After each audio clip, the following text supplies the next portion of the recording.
Di video ini kita akan mengerjakan contoh soal galvanometer. Nah, mari kita langsung ke soal tersebut. Dikatakan bahwa terdapat sebuah galvanometer yang memiliki arus skala penuh 0,1 mA dengan hambatan kumparan itu adalah 50 ohm. Nah, kita telah ketahui bahwa galvanometer itu adalah sebagai berikut. Jadi di sini akan terdapat skalanya. Lalu akan terdapat jarum penunjuk skala yang akan dihubungkan ke kumparan. Di mana kumparan tersebut akan terdapat dua kabel, di mana kabel ini adalah kabel yang dihubungkan ke komponen yang akan kita ukur. Nah, lalu di sini kita akan memiliki yang namanya magnet, ya, utara dengan selatan. Lalu pada saat kumparan tersebut dialirin arus, maka kumparan tersebut akan menjadi elektromagnetik, ya, akan bersifat magnet dan jarumnya itu akan bergerak, ya, akan bergerak. Nah, misalkan pada saat dialirin arus 0,1 mA, maka jarum tersebut akan menunjukkan skala maksimum, ya, atau skala penuh. Jadi akan menunjukkan nilai maksimum dari skala tersebut. Nah, ini adalah galvanometernya, di mana kita dapat gambarkan secara skematik adalah sebagai berikut. Di mana ini adalah hambatan kumparan, ya, hambatan kumparan, lalu ini adalah galvanometer, ya, di mana ini adalah skala yang ditunjukkan oleh galvanometer. Jadi pada saat kumparan ini dialirin arus sebesar 0,1 mA, maka galvanometer akan menunjukkan skala penuh, ya, di mana hambatan dari kumparan tersebut adalah 50 ohm. Nah, sekarang kita perlu tentukan hambatan dari resistor shunt agar menghasilkan sebuah voltmeter yang memiliki tegangan skala penuh 500 mV. Jadi kita perlu mengubah atau kita perlu mendesain suatu voltmeter dengan galvanometer tersebut yang pada saat kita mengukur suatu komponen dengan beda potensial 500 mV, voltmeter tersebut akan menunjukkan skala penuh, ya. Jadi pada saat kita mengukur benda atau komponen yang memiliki tegangan 500 volt, maka voltmeter tersebut akan menunjukkan skala penuh, ya, atau maksimum. Nah, sekarang jika galvanometer tersebut langsung kita gunakan untuk mengukur sebuah komponen listrik yang memiliki beda potensial 500 volt. Nah, apa yang terjadi? Ya, jika kita tidak rangkaikan dengan resistor shunt. Nah, maka yang terjadi adalah sebagai berikut, di mana V itu sama dengan I dikalikan R. Ini adalah arus galvanometer, ini adalah resistor kumparan. Di mana V itu adalah yang kita ukur. Di mana V-nya itu adalah 500 mV. Nah, maka hambatan kumparannya itu adalah 50 ohm. Maka arus yang melewati galvanometer itu akan sama dengan 0, tidak, ya, itu adalah 10 mA. Di mana 10 mA tentu saja itu lebih dari 0,1 mA. Nah, maka jarumnya, karena pada saat dialirin arus 0,1 mA, galvanometer telah menunjukkan skala penuh, maka jika kita alirin arus yang lebih besar, tentu saja jarum tersebut akan menumbuk dinding di sebelah kanan ini dan akan putus, ya, akan putus. Nah, maka kita tidak dapat menggunakan galvanometer untuk mengukur tegangan sebesar 500 mV. Yang kita bisa ukur itu hanyalah tegangan sebesar berapa. Nah, ini adalah contoh, ya.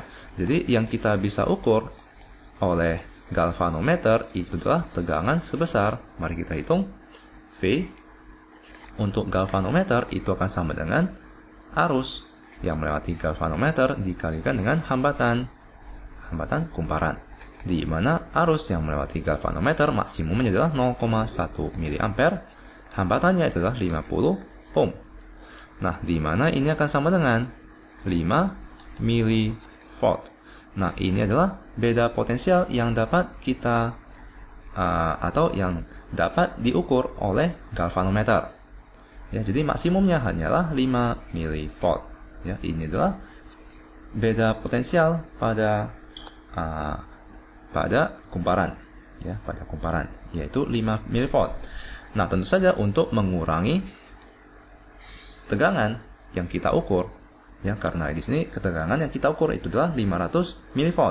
Nah, maka untuk mengurangi itu adalah bagaimanakah cara kita merangkai hambatan tersebut? Apakah kita rangkai dengan paralel atau kita rangkai secara seri?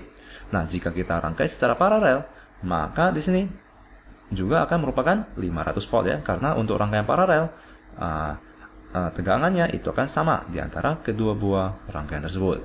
Maka untuk mengurangi tegangan pada hambatan kumparan, maka kita akan rangkai resistor shunt dengan cara seri ya, dengan cara seri. Nah, ini adalah resistor shunt, di mana yang di dua titik ini beda potensial yang kita inginkan hanyalah 5 mV. Maka sisanya haruslah berada di rangkaian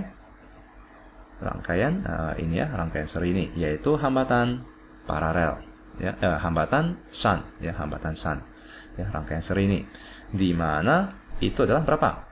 Tentu saja 500 mV dikurangkan dengan 5 mV ya, di mana itu akan sama dengan, karena kita ketahui bahwa V untuk S itu jika ditambahkan dengan VC itu akan sama dengan V ya. Untuk rangkaian seri, V itu sama dengan VS ditambahkan dengan VC ya. Jadi beda potensial di antara kedua titik ini itu akan sama dengan VS ditambahkan dengan VC. Itu yang telah kita pelajari di yang namanya rangkaian seri ya. Nah, maka VS